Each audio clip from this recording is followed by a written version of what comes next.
Bios3 Raw TV. We're here today at the Animal Booth 2014 Mr. Olympia with Frank McGrath. What's up, guys? Now, one thing you guys don't know is Frank's got a lot of the same shirts that I do. Every time I see him, he's wearing like the same shirt.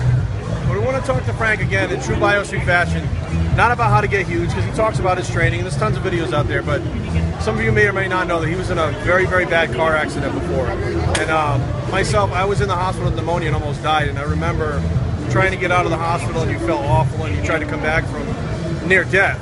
And I just want to have him talk a little bit about that. Was there any point at that, after the accident, where you thought, I may not make it back to even getting to the gym at all? Oh, well, especially when the doctors tell me that I'm probably never going to work out again. I'll never be able to work out at the same level again. Not just be a bodybuilder, like never work out. Well, they said, you know, you'll probably be able to work out, but not at that same level. And, you know, I was devastated. Like, I'm not going to lie, I was in tears because it's been my life for 20 years.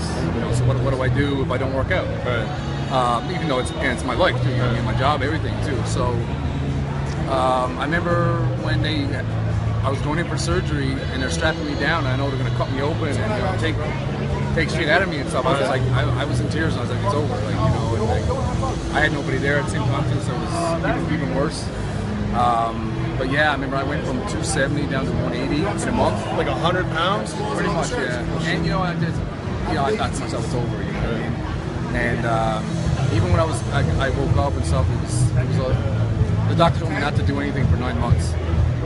And I remember, I think it was 10 weeks, I went back to the gym, 20-pound dumbbell curls, you know, struggling. Must be a mind fuck going back again. Now, was there any point where you were like, okay, now what do I do? Did you already start planning in your head, like, I can't train, I can't do that, it was one day at a time. No matter what, I did one day at a time. The first thing I did was even just try to go for a walk. That was, to me, was exercise.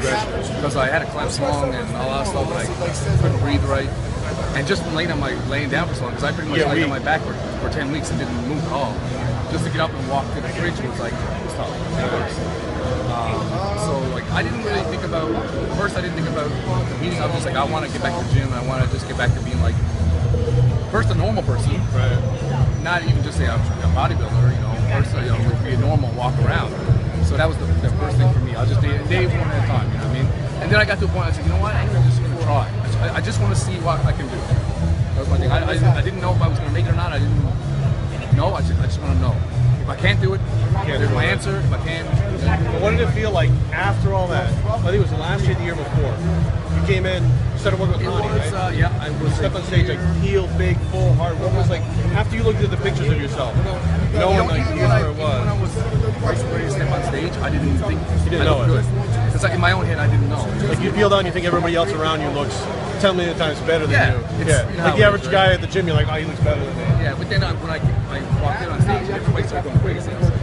That's something I think my trunks full of. Like, yeah, right. I just felt great. You know, so wow, you know, everybody, the great feedback I got and stuff, and I qualified for Olympia in the 2 shows I did after. It was only 14 months or something like that after my accident, and I qualified for Olympia. And the same year I did Olympia, so I was like, right. You know, when I qualified, I was on stage in tears because I think about everything that happened and stuff. You know what I mean? So it's kind of overwhelming and stuff. So I mean, there's a lot of bodybuilders out there, and they all have their own story. But when I saw, you know, all the stuff that you were doing, you talked about it on one of the animal videos, the black and white video, all their videos in black and white. I remember watching it go, and I sent you like an email. I was like, bro, I was in the hospital. I got up, like I couldn't stand up. I couldn't go to the bathroom. I had a walker to try to get to the bathroom. They're like, I made it to the doctors. Were like, you may or may not be able to do this again. So I got the feeling, but I was like, of course, you know, you went on to the Olympia, which is like, that's the elite of the elite. Anybody ever wants to step on stage, that's where you want to get to. Well, I got to do something. I remember. And I'm not saying I didn't do that well, but I got like 16th or something Olympia that year. But you got the jumpsuit. When you get on the stage, that's the most exciting thing. Like, I wanted the tracksuit. I was like, I couldn't wait to get it on. But I had my medal when I was home. I was like, you know, I thought to myself, how many people on the planet even have this? You know what I mean? How many people, say this weekend, want to be on this Olympia stage? Everybody does.